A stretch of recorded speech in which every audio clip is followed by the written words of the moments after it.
Okay, good afternoon to all. Wireless communication.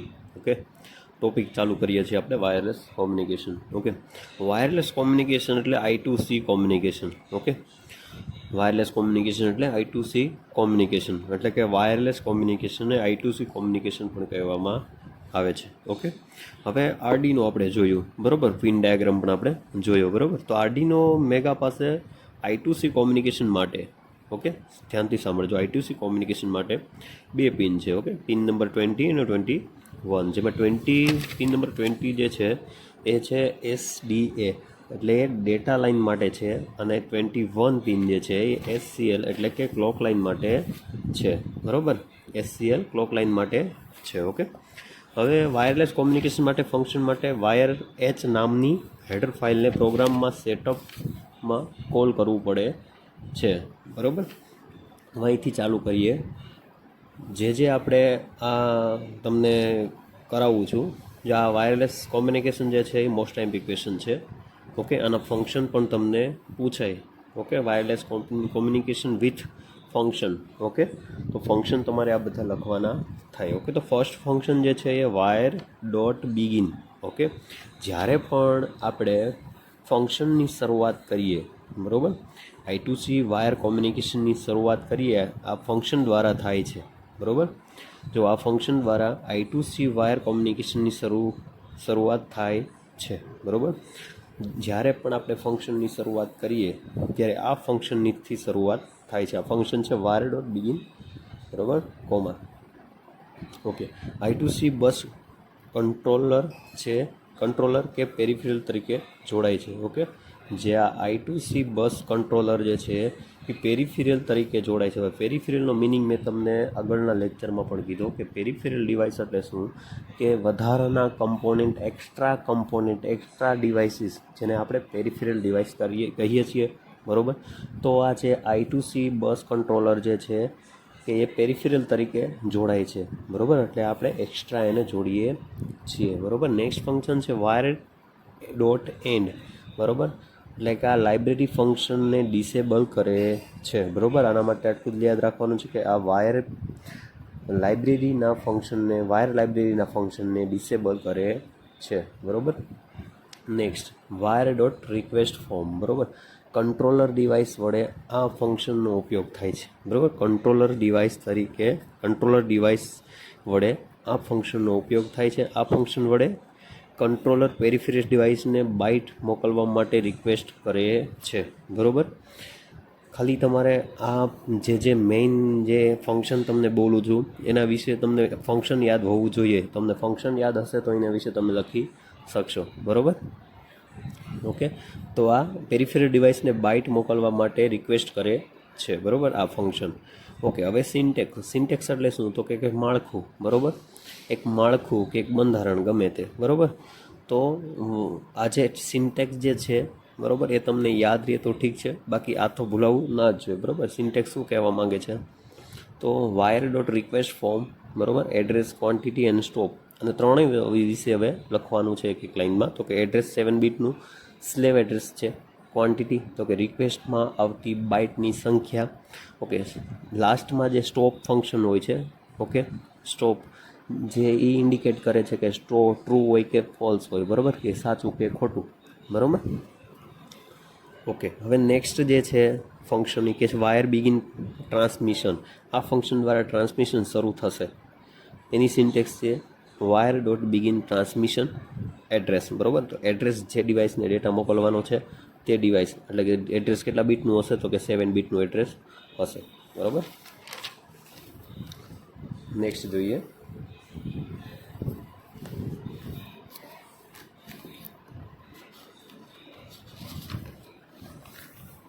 Okay, next function છે wire dot in transmission. Okay, જ્યારે wire transmission શું હતું કે એ શરૂઆત થતી હતી ત્યાંથી, બરાબર, એ ફંક્શનની. તો કે આમાં આ ફંક્શન દ્વારા ટ્રાન્સમિશનનો અંત આવશે. ઓકે, ટ્રાન્સમિશનનો અંત આવશે એટલે કે લાસ્ટમાં આ આવશે, બરાબર. ઓકે, વાયર ઇન ટ્રાન્સમિશન, તમને નામ જોતાં જ તમને ખબર પડી જશે. આ જો યાદ હશે તો તમે એની વિશે લખી શકશો, બરાબર. નેક્સ્ટ છે એની સિન્ટેક્સ છે વાયર ઇન્ડ એન્ડ ટ્રાન્સમિશન સ્ટોપ, બરાબર. અને સ્ટોપમાં શું હોય કે ટ્રુ અને ફોલ્સ. ઓકે, નેક્સ્ટ છે વાયર રાઇટ. બરાબર.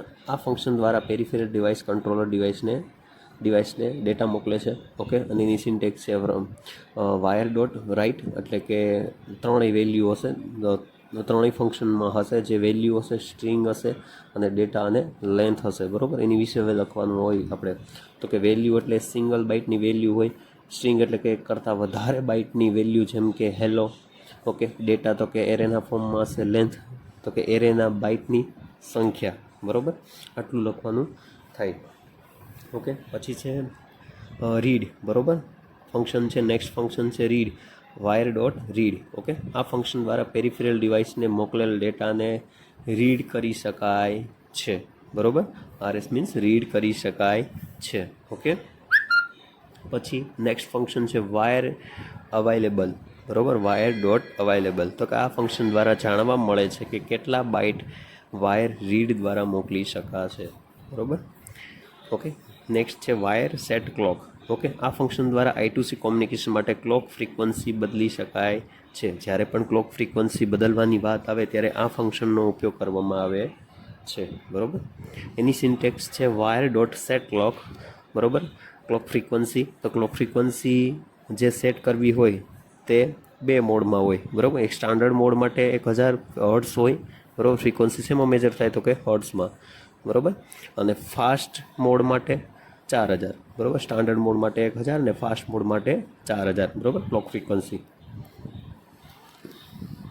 ઓકે, જ્યારે આ તમને ક્વેશ્ચન પૂછાય વાયરલેસ કોમ્યુનિકેશન વિથ ફંક્શન, બરાબર, તો અહીંયા સુધી તમારે લખવાનું થશે. ઓકે, નેક્સ્ટ આપણે જોશું SPI communication. Okay, thank you.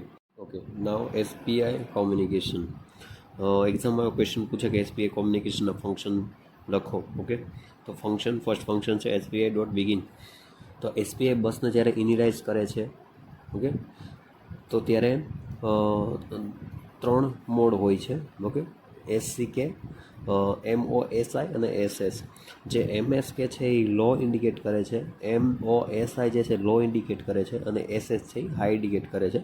SCK એટલે શું થાય તો કે સિરિયલ ક્લોક. ઓકે, અને MOSI means master clock slave in. બરાબર, અને SS એટલે કે સ્લેવ સિલેક્શન વેરિયેબલ. બરાબર, તો આ ફંક્શન તમારે લખવાનું રહેશે. બરાબર, જ્યારે મેં તમને કીધું હતું અગાઉ પણ બિગિનવાળું જે પણ ફંક્શન છે ડોટ બિગિન કાઉન્સ જે છે, બરાબર, એ ફર્સ્ટ આપણી જ્યારે ફંક્શનની શરૂઆત કરીએ ત્યારે આ ફંક્શન આવે ડોટ બિગિન. બરાબર, પછી જે કાંઈ આવતું હોય તે. ઓકે, પછી SPI dot begin plus transaction. Okay, dot. હવે આ શું કહેવા માંગે છે કે તો SPI બસને કોમ્યુનિકેશન માટે એક્ટિવ કરે છે.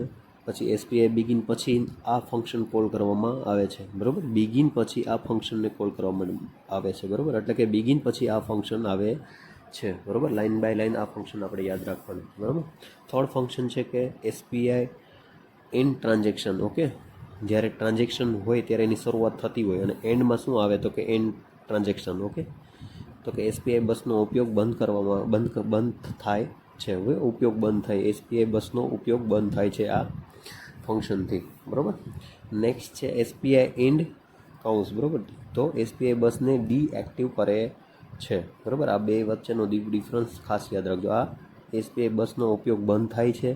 બરાબર, અને આ SPI બસને ડીએક્ટિવ કરે છે. બરાબર, પછીની જે લાસ્ટ ફંક્શન છે કે SPI ટ્રાન્સફર. આ ફંક્શન એક જ સમયે ડેટા સેન્ડ કરે છે. ઓકે, અને રિસીવ કરવા માટે ઉપયોગ થાય છે. બરાબર, આ ઇન્સ્ટ્રક્શનનો કે સેન્ડ કરવા માટે થાય છે અને રિસીવ કરવા માટે થાય છે. એની સિન્ટેક્સ શું છે તો કે SPI ડોટ ટ્રાન્સફર, એમાં વેલ્યુ. બરાબર, SPI transfer value 16 value. Okay, SPI transfer buffer size. Okay, આ ત્રણેય વિશે હવે સમજાવવાનું. બરાબર, તો કે જેમાં વેલ્યુ એટલે કે બસ દ્વારા મોકલવામાં આવેલ બાઇટ વેલ્યુ 16. બરાબર, વેલ્યુ 16, તો આ બસ દ્વારા મોકલવામાં આવતો 2 બાઇટ. બરાબર, 2 બાઇટનો ડેટા. પછી બફર તો કે એરે કે જે ટ્રાન્સફર કરવાનો છે તે. બરાબર, ટ્રાન્સફર કરવાનો છે તે. બરાબર, પછી નેક્સ્ટ છે વેરિયેબલ.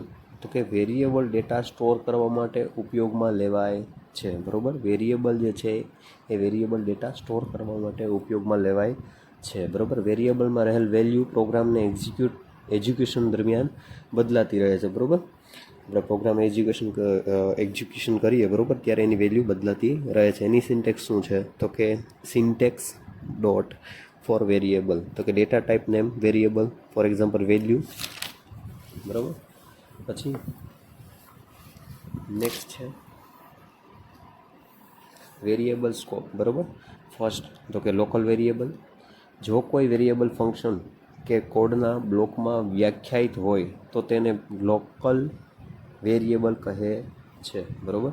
જો કોઈ વેરિયેબલ ફંક્શન કે કોડ બ્લોકમાં વ્યાખ્યાયિત હોય, બરાબર, ખાસ યાદ રાખજો, વ્યાખ્યાયિત હોય તો તેને લોકલ વેરિયેબલ કહે છે. આ વેરિયેબલ ફક્ત ફંક્શન કે કોડના બ્લોક પૂરતા જ એક્સેસ થઈ શકે છે, બરાબર. નેક્સ્ટ છે વેરિયેબલ સ્કોપમાં જ નેક્સ્ટ છે ગ્લોબલ વેરિયેબલ, બરાબર. આ પ્રકારના વેરિયેબલ બધા ફંક્શનની બહાર સામાન્ય રીતે પ્રોગ્રામની શરૂઆતમાં વ્યાખ્યાયિત કરવામાં આવે છે, બરાબર. કે આ બધા પ્રકારના વેરિયેબલ જે છે, બરાબર, એ સામાન્ય રીતે પ્રોગ્રામની શરૂઆતમાં વ્યાખ્યાયિત કરવામાં આવે છે, બરાબર. હવે ગ્લોબલ વેરિયેબલ પ્રોગ્રામના કોઈ પણ ભાગમાંથી એક્સેસ થઈ શકે છે, બરાબર. આમાં એક મેઇન વસ્તુ છે કે કોઈ પણ પ્રોગ્રામના કોઈ પણ ભાગમાંથી એક્સેસ કરી શકાય છે ગ્લોબલ વેરિયેબલ, બરાબર. પછી નેક્સ્ટ છે કોન્સ્ટન્ટ્સ, ઓકે. તો કે કોન્સ્ટન્ટ વેરિયેબલની જેમ જ વેલ્યુ સ્ટોર કરવામાં ઉપયોગ થાય છે. જે વેરિયેબલનો ઉપયોગ શું કે સ્ટોર કરવા, વેલ્યુ સ્ટોર કરવા માટે, બરાબર. તો કોન્સ્ટન્ટ પણ વેરિયેબલની જેમ જ વેલ્યુ સ્ટોર કરવા માટે થાય છે, પરંતુ કોન્સ્ટન્ટ વેલ્યુ પ્રોગ્રામ દરમિયાન બદલાતી નથી. અને ઓલું શું હતું કે પ્રોગ્રામ આપણે એક્ઝિક્યુટ કરીએ, બરાબર, તો એની વેલ્યુ ચેન્જ થતી, પણ કોન્સ્ટન્ટમાં કોન્સ્ટન્ટ જ વેલ્યુ રહે છે, એ પ્રોગ્રામ દરમિયાન વેલ્યુ બદલાતી નથી, બરાબર. કોન્સ્ટન્ટને બે રીતે વ્યાખ્યાયિત કરી શકાય, બરાબર. કોન્સ્ટન્ટને આમાં બે રીતે વ્યાખ્યાયિત કર્યું છે કે હેઝ ડિફાઇન, બરાબર. તો કે has define name constant value, અને દાખલા તરીકે મારી પાસે વેરિયેબલ છે એક્સ 15, બરાબર.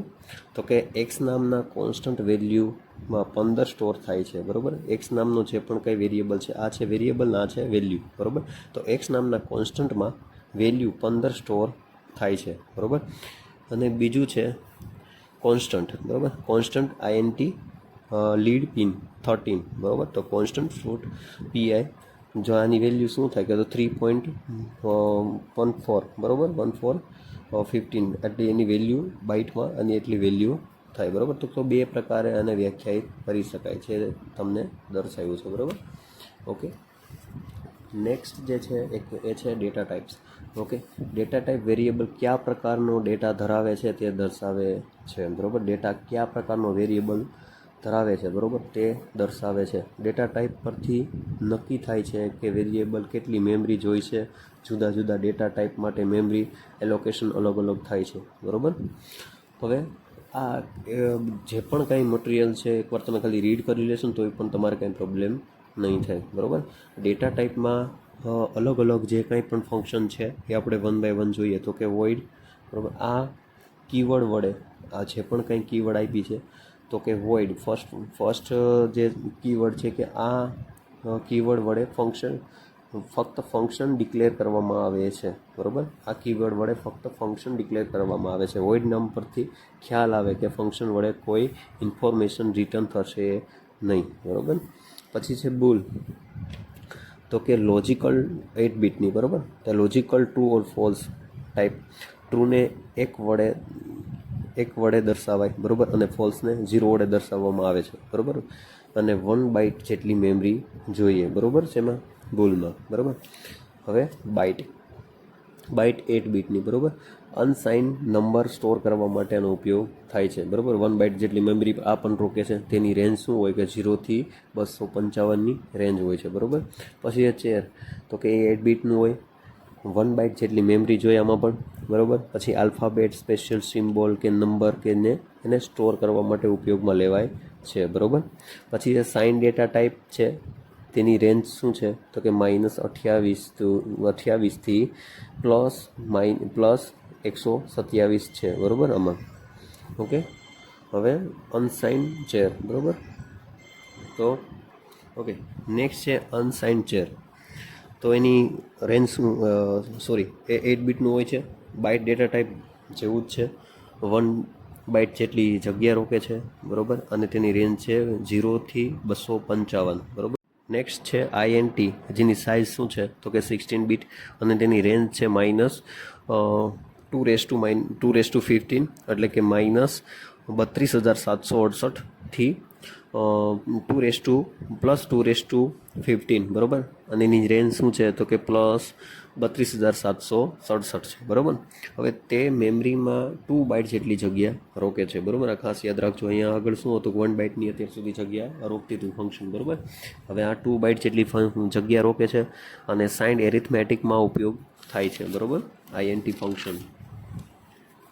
નેક્સ્ટ ફંક્શનની વાત કરીએ તો છે અનસાઇન INT, બરોબર, જે 16 બીટનું હોય છે. તેની રેન્જ શું છે તો કે 0 થી 65,535, બરોબર, જેને દર્શાવાય 2^16 - 1 છે, બરોબર. તે મેમરીમાં 2 બાઇટ જેટલી જગ્યા રોકે છે. તે અનસાઇન એરિથમેટિકમાં ઉપયોગ થાય છે, બરોબર. હવે બધે 2 બાઇટ આવશે, બરોબર, 2 બાઇટ આગળ, અને અનસાઇન એરિથમેટિકમાં આનો પણ ઉપયોગ થાય છે, બરોબર, અનસાઇન એરિથમેટિકમાં. પછી છે નેક્સ્ટ ફંક્શન છે વર્ડ, બરોબર, જે 16 બીટની જગ્યા રોકે છે. અનસાઇન INTની જેમ જ 2 બાઇટની જગ્યા રોકે છે અને તેની રેન્જ શું છે તો કે 0 થી 65,535, બરોબર. એટલે કે સેમ વસ્તુ આમાં પણ છે, બરોબર. ઓકે. પછી છે નેક્સ્ટ ફંક્શન છે લોંગ, બરોબર, જે 32 બીટની જગ્યા રોકે છે, બરોબર. 32 બીટનું એડ્રેસ છે, બરોબર, અને મેમરીમાં 4 બાઇટ જેટલી જગ્યા રોકે છે, બરોબર. તેની રેન્જ શું છે -2^31 થી +2^31 -1 છે, બરોબર. તે સાઇન એરિથમેટિક માટે છે, બરોબર. હવે અનસાઇન, બરોબર, લોંગ આવી ગયું, બરોબર. નેક્સ્ટ ઇન્સ્ટ્રક્શન છે ફંક્શન છે અનસાઇન લોંગ, બરોબર, જે 32 બીટનું એડ્રેસ છે. તે અનસાઇન એરિથમેટિક માટે છે. તેની રેન્જ શું છે 0 થી 2^32 - 1 છે. તે 4 બાઇટ જેટલી જગ્યા મેમરીમાં રોકે છે, બરોબર. નેક્સ્ટ છે શોર્ટ, તે 16 બીટનું એડ્રેસ છે, બરોબર. પછી તે 2 બાઇટની જગ્યા મેમરીમાં રોકે છે. તે સાઇન્ડ એરિથમેટિકમાં ઉપયોગમાં આવે છે, બરોબર. આ વસ્તુ કોમન બધામાં યાદ રાખવાની રહેશે તમારે, બરોબર. તેની રેન્જ શું છે તો કે -2^15 થી +2^15 - 1 છે. પછી છે ફ્લોટ, જે 32 બીટનું એડ્રેસ હોય છે. દશાંશ સંખ્યા એટલે કે પોઈન્ટને દર્શાવવા માટે પોઈન્ટવાળા નંબર આમાં આવે છે, બરોબર. 4 બીટની જગ્યા રોકે છે, 4 બાઇટની જગ્યા મેમરીમાં રોકે છે, બરોબર. પછી છે ડબલ. નેક્સ્ટ છે ડબલ, એ 32 બીટનું એડ્રેસ 4 બાઇટ જેટલી જગ્યા મેમરીમાં રોકે છે. તે ડબલ પ્રિસિઝન સ્લોટિંગ પોઈન્ટ નંબર માટે છે, બરોબર. ડબલ પ્રિસિઝન સ્લોટિંગ પોઈન્ટ નંબર માટે છે, બરોબર. આ ફંક્શન તે ફ્લોટની જેમ જ વર્તે છે, બરોબર, ફ્લોટની જેમ તે વર્તે છે, બરોબર. ઓકે. આ જે પણ કંઈક તમને ફંક્શન કીધા તે એક્ઝામમાં પૂછાય તો ખાસ એકવાર રીડ કરી લેવા અને એકવાર વાંચી લેજો, બરાબર. Okay, thank you.